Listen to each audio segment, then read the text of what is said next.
What's up, guys?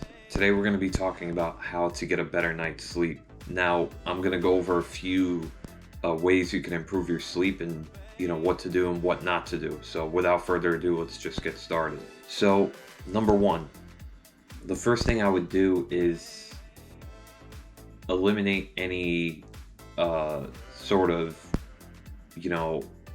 stimulant that's going to keep you up. So that would be your phone or caffeine or anything like that. If, for example, let's start with the caffeine. If you're gonna have caffeine, I wouldn't have it after 5 o'clock. That's from my experience. Obviously, everybody's a little bit different, and it's completely based off your caffeine tolerance. But I would keep caffeine earlier in the day and just try not to have it at night because you're gonna have a very hard time trying to fall asleep.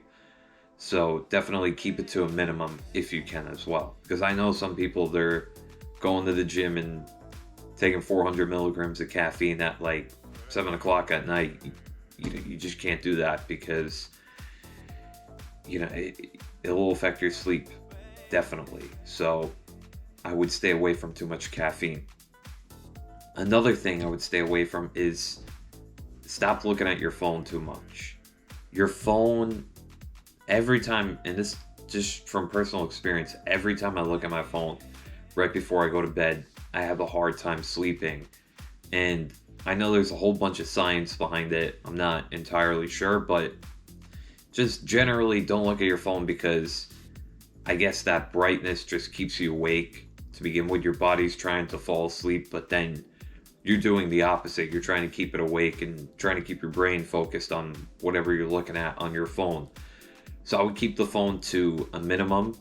Now, if at least you're gonna look at your phone or you're going to look at your phone, I would put it on the night shift mode. So what the night shift mode does, it allows the phone to basically dim itself and basically not to put too much, emphasis on your eyes, make your eyes work harder, your brain pretty much. So what I would do is I would just, put that night shift mode on and then you should be, I guess, good to go. But it still won't do the job. But even then, personally, I've tried that and it's still 50-50. It's not, it's not going to work every time. So I would definitely do that. Just try to eliminate the phone and keep it to a minimum if you can. Another thing I would do, the third thing I would do is make sure your room is dark.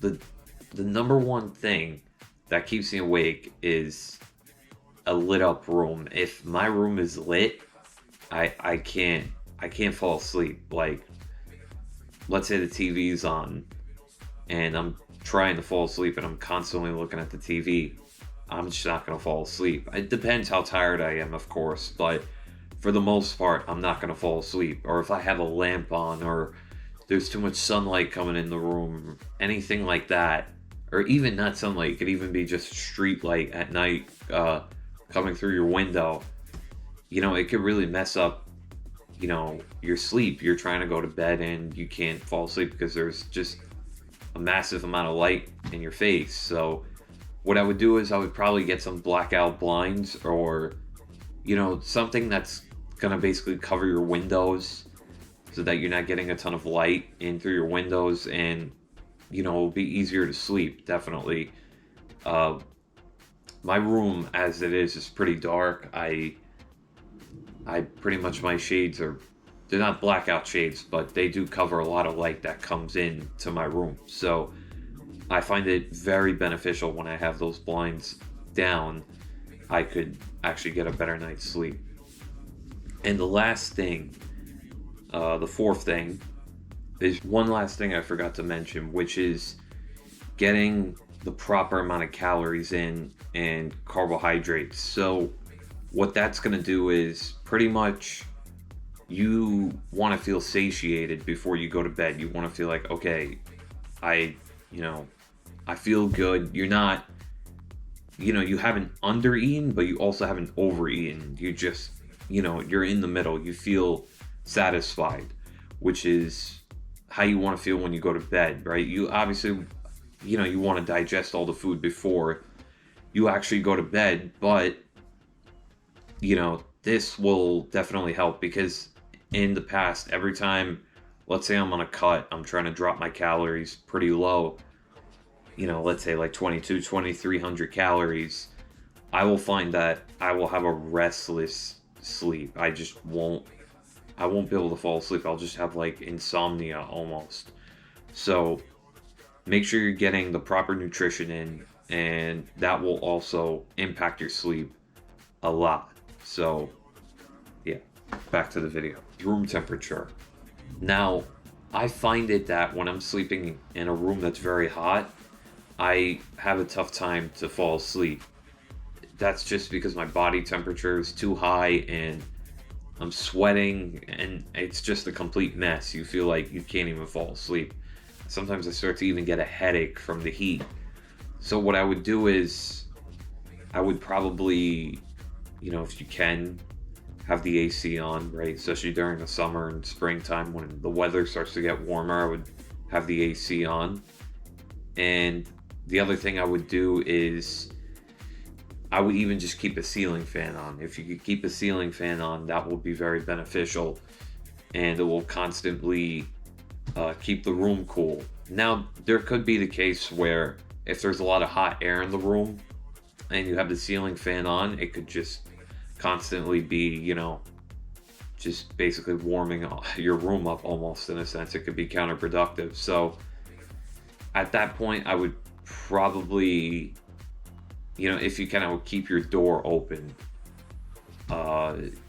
because if your door is closed, you're just going to trap a lot of hot air in your room, and it's going to affect the quality of your sleep. And obviously sleep is very important, to just, obviously you want to recover properly and you want to get the right amount of hours of sleep so that you feel good the following day. So I know this is a short video. I just wanted to get it out there because I get a lot of questions about how many hours should I sleep and what should I do to improve my sleep. So I hope that covers, the sleep topic for you. If you want to see another video where I go in depth a little bit into science of sleep and what it actually does for your body, I will do that. And that's it. So I hope you guys enjoyed the video. If you liked it, drop a like and subscribe, and I'll see you guys in the next one.